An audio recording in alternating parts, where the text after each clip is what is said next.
All right, so we are kicking things off. I have a super badass on the show today.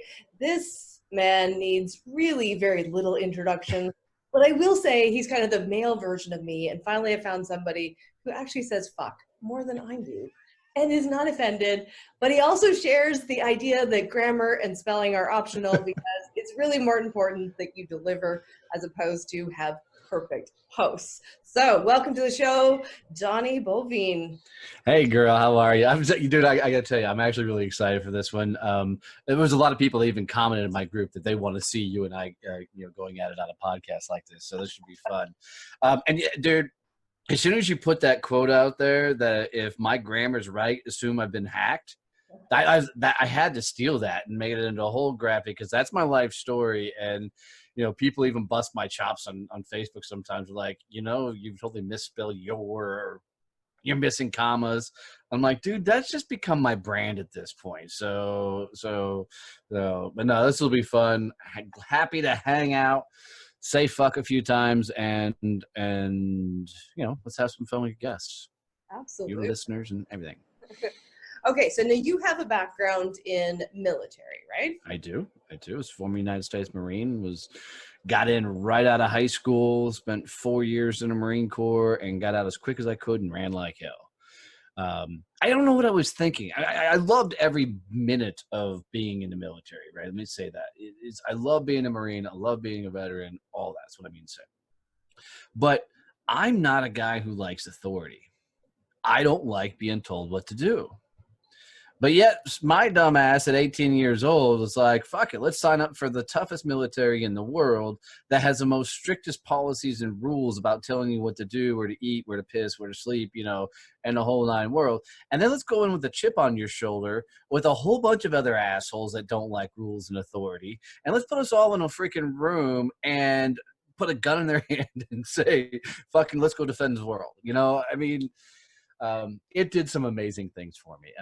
It did help me grow up a lot. It literally broke me in half, getting some of the chip off my shoulder, but it was a very cool experience. And then, from there, I jumped into sales, and that was my journey for the next 20 some odd years. Being a damn sales guy. So.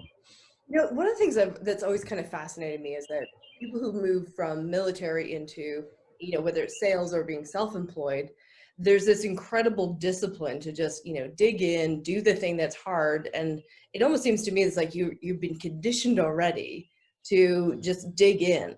Yeah, so it's interesting. I can't speak for all veterans because, I'll tell everybody, all veterans are assholes. And I get to say that because I am one, but we all went in with a chip on our shoulder. We all went in because we were fuck ups. We all went in because, we had no direction in life. We had no idea what the fuck we wanted to be when we grew up. So only thing the military does for a lot of us is enhance those characteristics. We just come out as more fuck ups than we were before we went in.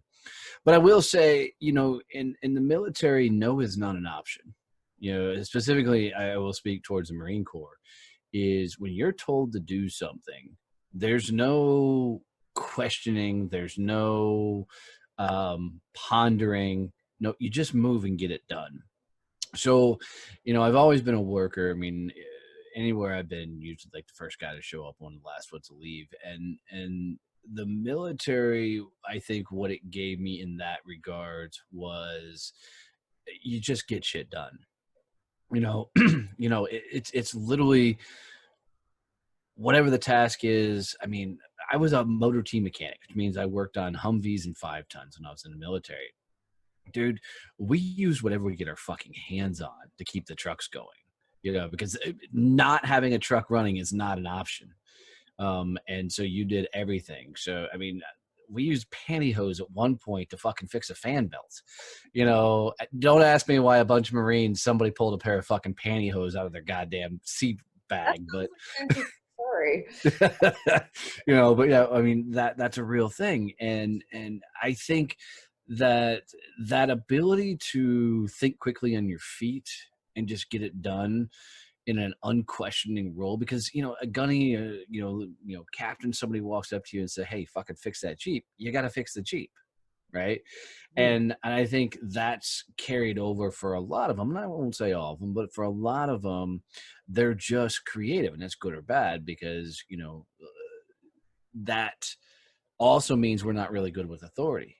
Don't look over my shoulder. I'm going to get it fucking done. You go over and do whatever the fuck you do. Let me take care of what I need to fucking take care of. That's why I was never the greatest employee. I don't know why I did it so long, but but at the same token, we're programmed, if you will, to just get shit done in any means possible. And it served me well in sales, and it damn sure served me well in business. Oh, that's a huge piece of business. This piece, you constantly have to be creative and reinventing yourself and make do with what you have, especially, in those startup phase. Actually, all the phases, you're always with this. Do you ever really get past startup? I mean, no, it never feels like you have a budget to actually do the things that you want to do. Right. So there's always this need to be ultra creative and, making do and find, turning that pantyhose into something that's going to, fix the fan belt. That same correlation. I love that. One of the other things I really admire about you is that even though you're a get shit done kind of guy, you really make space for people to honor where they're at. So it's not get shit done at the expense of, your sanity and your mental health. It is, all right, fix what you got going on, and then let's get you back into work. Well, and I'll even take it one step further. It's use what you have got going on to go further, right? So when I'm on stages and a lot, I get compared to Gary Vee. I think it's only because of my mouth, and I'm okay with that. Gary's built an amazing business. I don't agree with everything he says, but one place for him and I absolutely disagree on for sure is the idea of working yourself to the fucking bone. Work ethic is an amazing thing to have, and I do think you should bust your ass in your job, but you should also take time for yourself to make matters right. In my world, dude, we're up at 5 o'clock every morning to take care of the farm, the animals. We're hitting the office at 7, and then I'm cranking till 6 o'clock in the evening, every freaking day. And then I'm gonna sit down with my old man and my brother, and we're gonna have some beers, and we're gonna drink some rum, and we're gonna, kick back and hang the fuck out. And then every Thursday afternoon, you got to remember, I'm running one of the top podcasts in the world, an international business. I do a ton of coaching. So there's just a lot of moving parts. I just launched a virtual networking group, so there's a lot of moving parts. I'm writing 2 books right now, and we're getting ready to launch another podcast. So, we're just in the midst. Oh, and the Badass Business Summit on top of it too. There's another one. So all these moving things going on, and to make this business work and function, every Thursday at noon, my business shuts down. Literally, we turn off every fucking thing, and I go to the farm, and I hang out with my wife, and a lot of times I sit on the back of a tractor because that's meditation for me, because I'm going to be there for a couple hours, and I tune out the world and hum of the engine, and when we just go, and that's my time. It's funny is Kevin Snow, who's number 2 in my company, he sent me a message this morning and goes, "How was your decompress time?"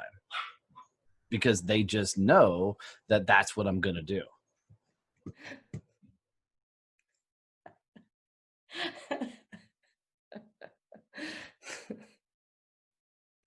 That's delivery. That's awesome. So, but with everything is, having these pre-built days that, I'm going home and, we've got a rule in the household that 8 o'clock at night, all business turns off. And my wife and I will sit down and watch, whatever stupid movie or show we recorded. Or we'll kick on something old, like MASH or Golden Girls, or, just something silly to fully decompress and get away from it. Because as a business owner, you never stop thinking about the business.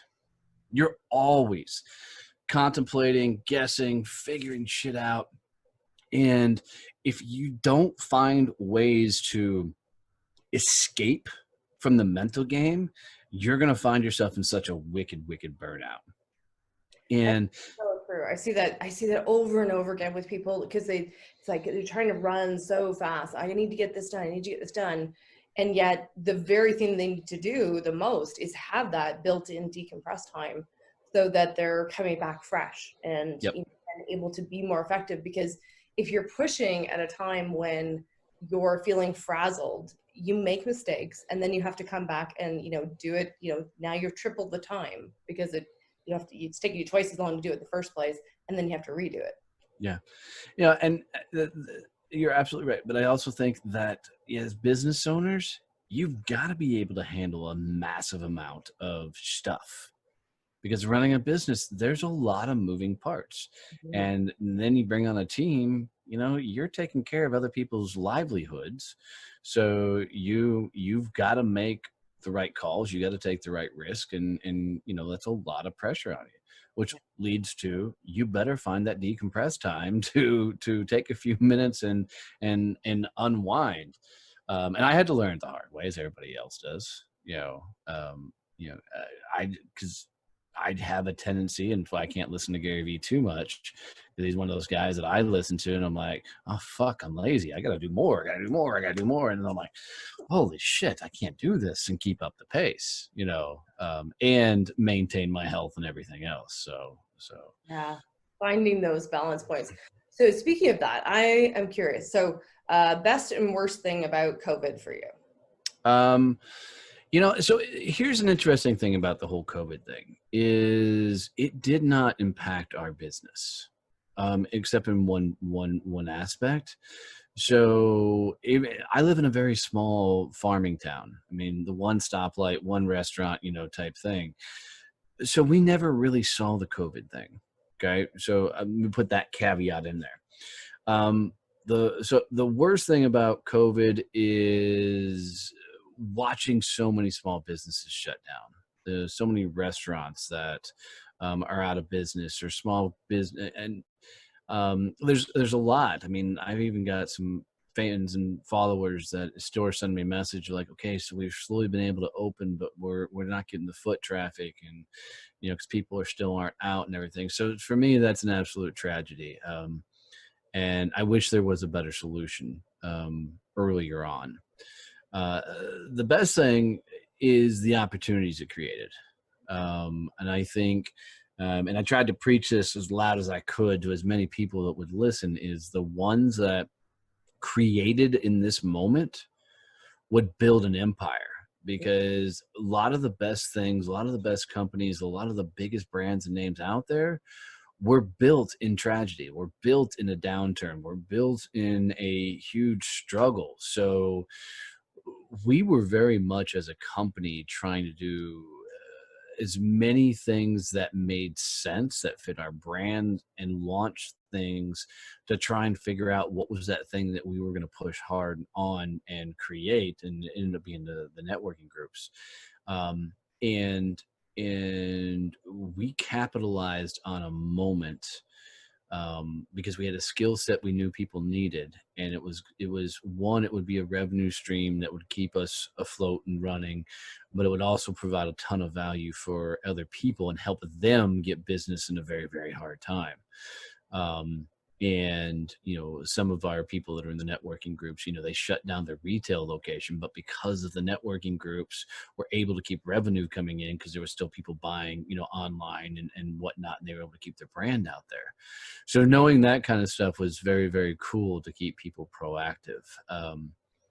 I do feel bad for a lot of these retail outlets that didn't pivot quick enough to get their business online. And I really feel tragic for the restaurants, because there's a huge one in downtown Fort Worth. It was called the Bird Cafe, that just closed like 2 or 3 days ago. And dude, it was tragic, because amazing food. And they did everything that everybody suggested. They really did. They donated to the pantries. They got in the community. They were doing live Facebook stuff, all the drive up everything. But they're in the heart of the 11th largest city in the U.S. with Fort Worth, Texas. And there were probably 80% dependent on the foot traffic. And they're a high-end restaurant. I mean, you're going to sit down, my wife and I are going to walk out, for breakfast and have a $75 breakfast. Wow. So they're on the high end side of things. And man, to watch that kind of staple not be able to survive it, due to a lot of factors, how big their footprint is, how many staff they had and everything. It's tough to see that kind of thing happen. It is really heartbreaking. You see, I've been watching the downtown core where I am, and I'm not sure many of them are going to be still around in another month, because there were 3 months of being shut down, Mm-hmm. 3 months of being in a position where you have to pay rent even though you have no income coming in. Right. And the majority, and unfortunately, and you probably see this too, that the majority of small businesses run so lean, Yeah. have so little set aside that they can't sustain, a 3 month or 6 month blip. And it's not just 3 months. I mean, we've been shut down for we're just getting opened up here. And this is 3 months, but Yeah. we're going to have that economic fallout for the next 3 months. So, having something in place to help these people, is incredible. But yeah, that, a high-end place like that, that's going to rely on foot traffic, or it's going to rely on the eat-in experience, that's pretty hard to pivot. Yeah. Well, and that's why I think creation is so important. Is you can go even what Gary Vee says. Gary Vee's always talked about, if you're not figuring out how to put yourself out of business, somebody else will. And I think this is where creation comes into place. Is you constantly need to be looking at your business and going, okay, what's the next revenue line? What are we adding in here? And I think that most people aren't really entrepreneurs. They're not really business owners. They've actually just created a job for themselves. They have one thing that they do, and that's their entire revenue source. And, that's what people come to know them for. And they sit there, and there's nothing wrong with it. You can make a shit ton of money doing that. Absolutely. But you can also put yourself and all your eggs in one basket, one hiccup like this, and you can be on the street, So it's always important to be creating and adding value and more revenue streams to whatever you're doing. I just believe they all should be under one brand. I'm not big on the side hustles and all that crap that people do. If you're going to create something, create it under your brand so you can strengthen your position in the marketplace and offer more things to more people. I love how you've done that, because you have, of course, Success Champions is the brand, and you have that's your Facebook group, that's your magazine, that's the podcast, that's the networking group. And there's a brilliance in that, because that one brand, now it starts to stick in people's minds. And of course, we're more ADD than we've ever been before. True. People used to say, it takes, 7 to 9 contact points. I think we're up around 20 at this point, because we're so inundated. Yeah. So it's I think that's a really good point, to have one brand. Yeah, and it's been fun. And truthfully, I'd love to say I started out to create it that way, but that would be an absolute lie. I stumbled into it. I mean, when I named the company Success Champions, I always picture the movie Troy with Brad Pitt, right? Yeah. And if you've seen the beginning of that movie, it's one of my favorite scenes. And so at the beginning of the movie, you got the two armies are standing there facing off. And the two kings come together, and they're like, you pick your best, I'll pick my best. Whoever wins the war, and we take your country. And the kings both agree, and the one king brings this guy out. He's this huge, like 12-foot tall, gargantuan, muscles popping out of his whole head. And then the king's like, go get Brad Pitt, whatever his character's name is. And the next thing you know, it pans over, and here's fucking Brad in a brothel, drunk as hell, sprawl all over the fucking place. And they're like, your king needs you. And Brad's like, fuck it, I'll be there in a minute. Right. And he stumbles out, still fucking half crocked, gets out to the front of the war. And now the king's like, fucking great. Here you are. You're my hope to defend the country. And you're drunk as hell. We pulled you out of the brothel. And Brad's like, I got this. Walks out, picks up one spear and his freaking shield. And that big gargantuan guy's, he's over the top ego dude, and he's going. Brad runs up, makes one move, stabs the guy through the fucking neck, kills him dead, and then turn around, just walks back right to the brothel, right? And goes back to drinking. I'm like, dude, that's what I want. Not the drunken in the brothel side of things. I want somebody to always choose me. I want to be the champion. And what it really made me think about is, what if we chose ourselves? What if we became our own champion of success? What if when we get stacked up against it, we're like, fuck it, I got this. step forward, grab your freaking spear and shield, and take on whatever the fuck's in front of you and whoop its ass, and then keep moving forward. And so that's what I built the whole brand on, is this whole idea of teaching people how to be the champion of their success. And what I didn't know when I started the company was how much I didn't know about business. And so, immediately ran my business straight into the fucking ground because I had no clue how to be a business owner. I was a sales guy. I could sell things, but what the fuck is operations and accounting? And oh my God, there's systems and processes. Fuck it, just let me go sell. So luckily, I found podcasting, and that's what turned the ship for me. But and it's a quick, funny story. Did a speech. Guy asked me to, after the speech, he's like, "Hey, can you come tell your story on my podcast?" And I'm like, "What the fuck's a podcast?" And he explained, he's like, "Dude, it's like a news talk radio show." Yeah. And, that's how I found my way into podcasting and launched a show. But in doing that, I had to learn systems and processes. But when I named the show, I'm like, fuck, what am I going to call a podcast? I'm like, oh, fuck it, we'll just call it Success Champions. And that's all the thought I put into it. There wasn't anything else behind it. It wasn't like this badass brand strategy. And then, we launched the Facebook group. And I'm like, okay, what are we going to call the Facebook group? Oh, fuck it, we'll call it Success Champions. And then, as it kept going, by the time we launched the magazine and everything else, it's totally just encompassed everything we did. And I'm like, hey, you know what? That was pretty fucking brilliant. I should tell people I planned that shit. It'd be a total fabrication. Right now, you just told them that you haven't. So right. I find that it's two things. One, I'm really a big proponent for the whole, you got to be your own champion. You got to be, standing in your own expertise and believing in yourself.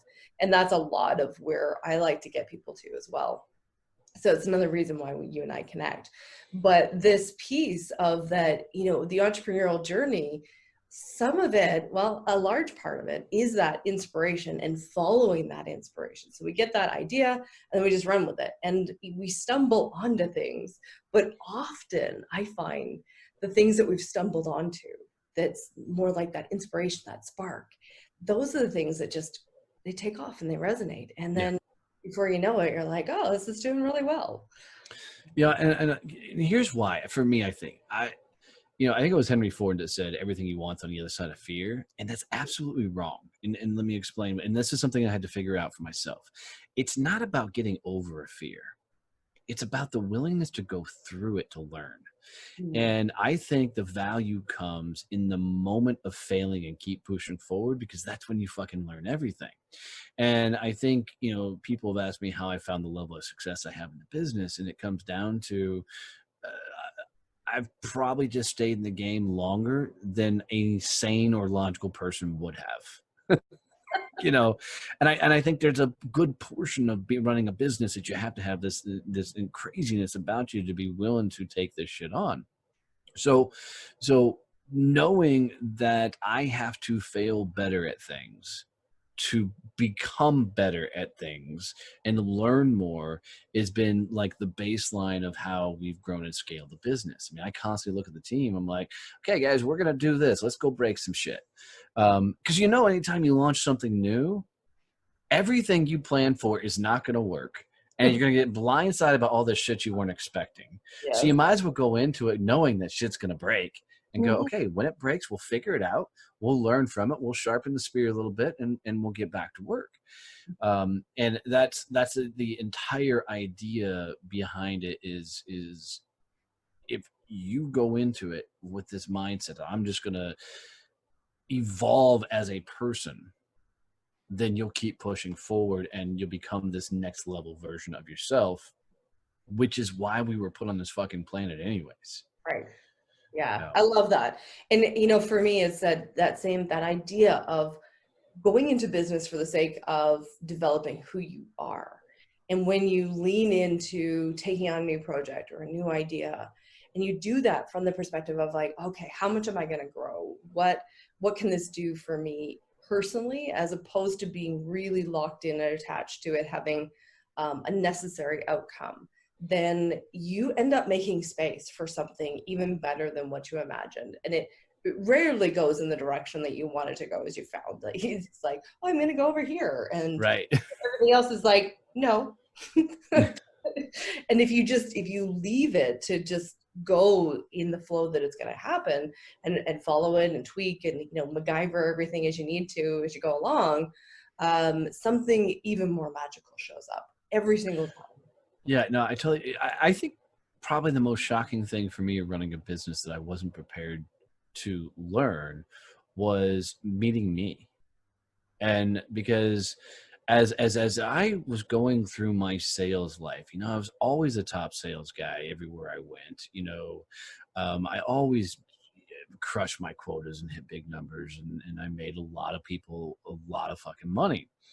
And if you would have told me anywhere along that journey, and you said, "Hey, who is Donnie?" and I would have told you, really simple, I'm the best sales guy in the fucking world. You put me in it, we're going to get it done, and we're going to go big and make some good shit happen. And that would have been how I would have described myself, because that's who I thought I was. When I launched my business and ran it straight into the ground, I had this wild fucking epiphany. Dude, there's nobody left to blame. There's no excuses left. And it blew me a fuck away, because now I had to figure out who the fuck I was to figure this whole thing out. Because before, I didn't understand how much I lived by somebody else's rules. Mr. Rule Follower was doing what he was told, just wasn't, thinking about it, and I hated rules. I hated being told what to do, but my entire life was defined by somebody else's dreams and visions and what they wanted. I didn't come up with my quotas. Somebody else gave me that number. I didn't come up with the companies I work for. I just kind of stumbled into those jobs because somebody thought I'd be good for those fits in those roles. So I never really got to know me, because I just got good at whatever I was doing. And now I'm sitting here 3 months behind on a mortgage. I was, cars, they were talking about repoing them. I got this badass farm that was like our dream and everything. And I'm looking at my wife going, babe, we're about to fucking lose everything. And when you get to that point, and I remember thinking, who the fuck do I blame for all this shit? The answer was in the fucking mirror, right? There was nobody left to pass the buck to. When you're a salesperson for a company, you're like, the economy sucks at the moment. The marketing's off. The message. You got all this shit that you can throw out there, and everybody's like, oh, it's Donnie. He'll figure it out. Cool, no problem. He'll sell something eventually, right? Yeah. But when you ain't got that, there's nothing behind it. When a buck stops with you, you really start to meet who you are. And at the beginning stages of it, I didn't really like who I'd become over the years. I didn't like the guy I necessarily looked at in the mirror. It took me, to really go, okay, what am I really good at? What am I, what do I bring to this world? And in the process, of course, finding the podcast, but that soul searching time, which was about a 4-month span before the company started turning, back to the positive, and a lot of negotiation with my creditors and everything else, trying to keep everything afloat, was a very eye-opening moment in my life, because I started really meeting who I was. I started finding my strengths and started figuring out how I could show up in the world, in the marketplace, and became a very, very cool guy. And now when people ask me, what do you do? I'm like, dude, I'm just the guy that helps people get out of their own fucking way so they can go as big as they want to go. And then it's not about me, right? I'm not this top sales guy. No. I'm the guy that's going to be your fucking champion. So you make sure you get where you want to go. Yeah. It's so interesting that, like, I love watching and really listening to people's stories, and I listen to what's going on behind the scenes, as well as what they say up front. But I find that the truly successful people, and I quantify that with successful people who have good top numbers, but also profit. That right. To me is truly successful on the financial level. But the truly successful people also have this emotional success as well. And they have that because they've dropped out of ego. They stop making it about, I need to be the best. I need to be all of these things. And I see this a lot in the speaker world, especially. that, I remember we had a guest at our association meeting the one time, and he's like, I'm going to be the best speaker in the country. And he's never spoken on a single stage. And it's like, okay, so first thing you're going to need to do is check your ego at the door, because we have some world-class speakers in this association, and you might not want to say that to them because they've dedicated the last 40 years to learning how to become a really great speaker. And they're all in the point of saying, there's still more we can learn. And I find that's a really big piece, is the mindset of, I don't know everything. I'm showing up, I'm going to do the best I can. It's not about me. It's how do I help you? And that's what's going to help me grow. Yeah. And it's interesting because one of the things that I found for me was my strength is being out front, right? Being the face, being the loud guy, being Mr. Center of Attention type thing. That's what brings everybody in. But I'm lousy at all this operational stuff, the accounting stuff. It's just not my strength at all. Mm-hmm. So I don't focus on it, right? What I think sets most people up for business success, and I agree, profits and bottom line, top line, is their ability to find the people that are fucking smarter than they are, and get them to do the shit that they suck at.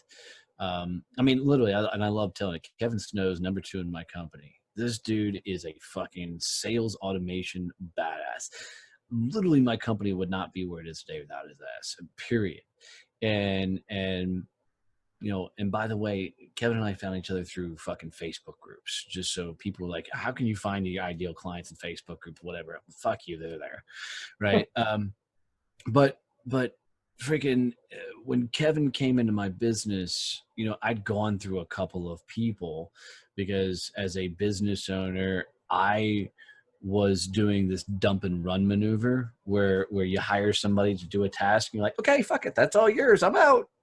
And I couldn't figure out why nobody could keep up and keep my pace or do what I needed done, because I didn't fucking tell them what they needed to do. Imagine that as a business owner. So when Kevin came in, and Kevin could go toe to toe with me because he knew his shit and he knew stuff that I had no clue about. Mm-hmm. I could quickly gain the confidence in him to say, all right, dude, this is your area. This is your lane. Let's get to here. And that taught me really, really quick, because I was always, I got to be the smartest guy in the room. I've got to be, the ego in the room. People got to, well, to this day, I still love it when I walk into a place and somebody goes, hold on, let me tell you about Donnie before you meet him. And I'm sure you get that same shit. That's fun for me because it really feeds the ego. Mm-hmm. But I've learned that if I don't surround myself with badasses who are absolutely amazing at what they fucking do, then my company can't grow to the level I need to go to impact and change as many lives as I need to. So it's that ability to turn off the ego enough to go, all right, I got to fucking learn something here. If I ain't going to learn it, I better have the fucker who's 10 times smarter than I am to be able to put the whole thing in place. Yeah. So it's been a learning curve, but it's been fun. It's been fun. Cool. So what's next on the agenda, or do you have something that's, kind of percolating for ideas? Yeah, I mean, so the Badass Business Summit is the biggest thing. I mean, all in all, and it pivoted a little bit because of COVID. So the Badass Business Summit was supposed to happen in April, and we had rented out the convention center, and we had people flying in from all over the world. Well, the U.S. and Canada. So if I have Canada, that's the world, right? Right? But that got postponed till September, and the idea behind it was originally to help small business owners get more exposure by getting on podcasts, writing their books, getting on stages, and all the speakers were lined up to do that in particular. But now COVID happened, the market shifted, a lot more business went online, so we're still doing the Badass Business Summit. We've just spun it to a more focused event. So we've launched all these networking groups. We're now, with you helping us start a chapter up there, we're at 20 chapters across the world with the US and Canada. UK too? Yeah, we're getting ready to. So at this point, they're coming. We haven't officially opened it up yet. So, and the Ukraine, we're in talks with Ukraine as well. So it is getting very rapidly. So my goal is to get as many of these chapters launched and going, so I can bring the real badasses together, right? I want your badass networkers, the ones that just fucking get it. They're out growing their businesses. They're selling on a regular basis. They understand networking is only a portion of their business. And they're getting after it, and they're willing to come in and invest in some time to get to know people so they can introduce their best of the best clients to other people, right? That's what we're creating. So with the Badass Business Summit, the networking groups will always be virtual. They'll always be in a virtual setting, and they'll always be that way. The Badass Business Summit now, since we have modified it, is now going to be the regional meetups. So once a quarter, every once in a while, we're going to do the Badass Business Summit, but we're going to do it around the world. We're going to do it in different locations. So all these people who are meeting virtually can now come together and go, fuck, let's shake hands, let's give a hug, whatever, and we bring this family, this community, together all in one location, and probably drink too much and learn something. I mean, let's be honest, it happens. Right. I mean, you don't go to conference to learn shit. You go to conference to network and drink. I mean, the learning is a byproduct. If you have yes. to get to the conference event, great. But yes, I did one conference one time and it was horrible. The reason was the location. It wasn't like in one convention center thing. So the convention center was over here, and we were in this place where everybody was spread out in different hotel-like things and condos. And so the networking was gone. It just wasn't there. And I was one of the speakers, and I walked up to the guy who ran the thing, and I'm like, yeah, dude, I won't come back for this. He goes, well, trust me, we're moving locations. We'll never come back to this location. But yeah, you go to those things for the network and everything else. But it's funny. I went to one conference in Dallas, and literally I skipped all the breakouts. I networked poolside and bar, and the afternoons I'd have a nap so that I could stay up because I'm a morning person. So all these people, and of course it's Central Time, so it's even later for me to stay up at the bar. Right. But that was the best conference that I went to because all of my time was focused in on networking, 100% about networking and the connections that I made. And I still have some amazing connections from that.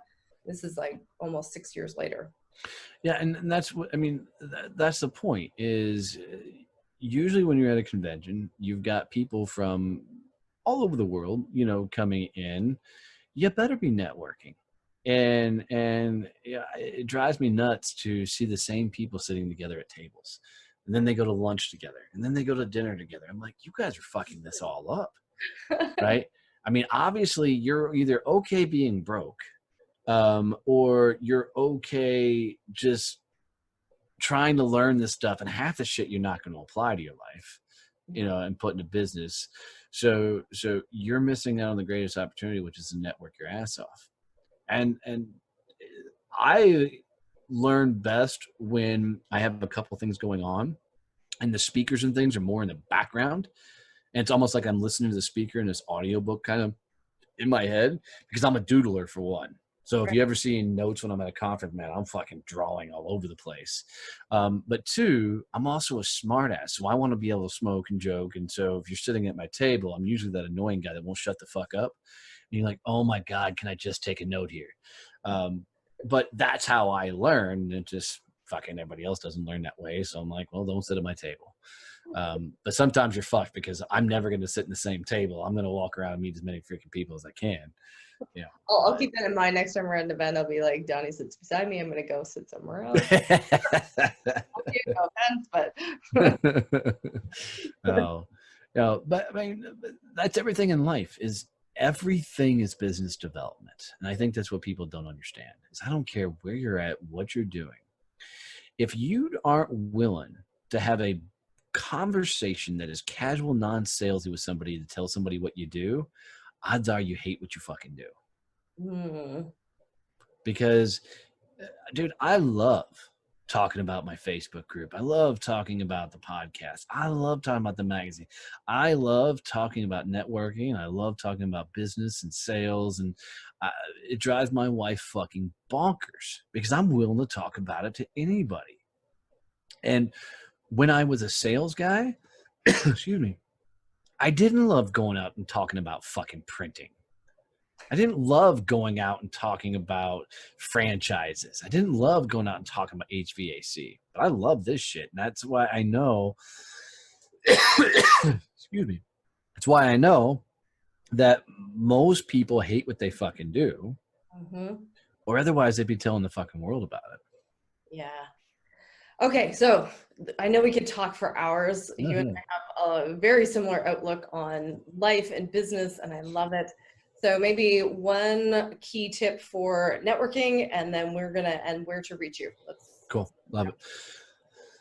If you don't die. Where that tickle's coming from. Jesus. That's your tip. Cough your ass off. Networking. All right. Greatest tip. Plain and simple. When it comes to networking, there's one rule. And that rule is grow everybody else's business. If I sit across from you, if I don't walk away from that conversation knowing exactly who I need to get you to, I failed at the conversation. Most people go into networking and they got to tell somebody what they do. They got to tell them about their business. They got to tell them about what they sell. And it's the exact opposite of what you should be doing.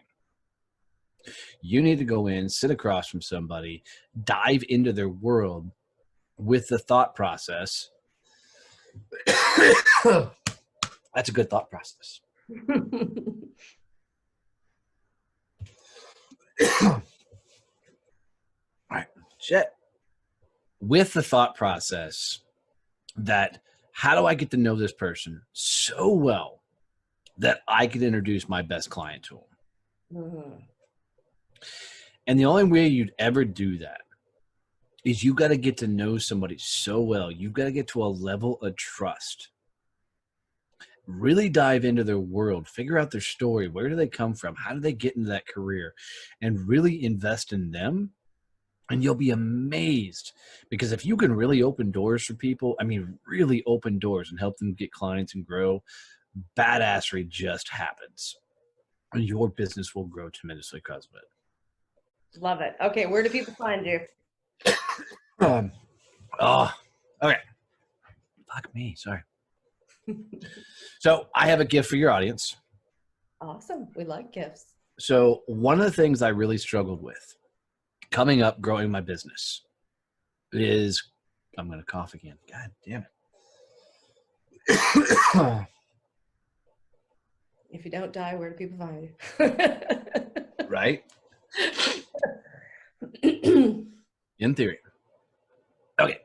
So one of the things that I really screwed up growing up in business and running my own business is everybody was telling me to put out content. And I didn't know how. I mean, I knew a little bit about graphic design. I knew nothing about videos. I had no idea what content I was supposed to put out, and I just struggled with it all in general. So, like you do when you don't know something, you go study, you learn, and you figure shit out. So I've been to 2 world-class universities. I mean, these are the best universities in the fucking world. I will stack them up against any other university, and they will kick their ass all day long. It is YouTube and Google are my 2 favorite fucking universities.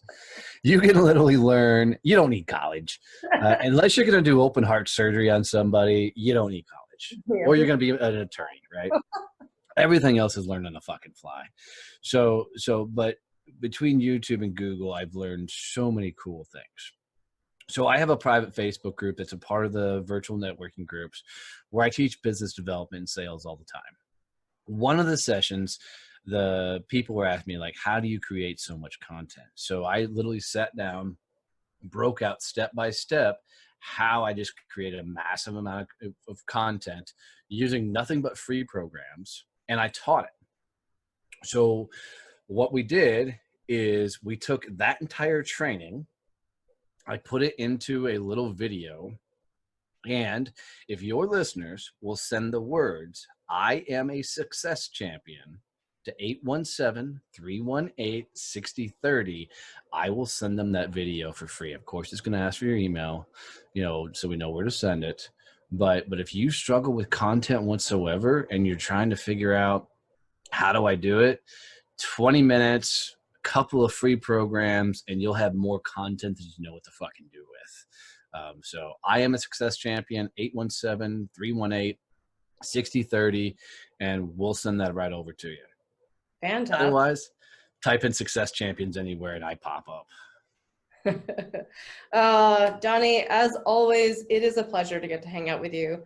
I love spending time with you. You always make me feel energized about business again, because you are equally lit up about what you're doing and how you're serving. So thank you so much for coming on the show. Thank you for that. That means a lot hearing that, so I appreciate it.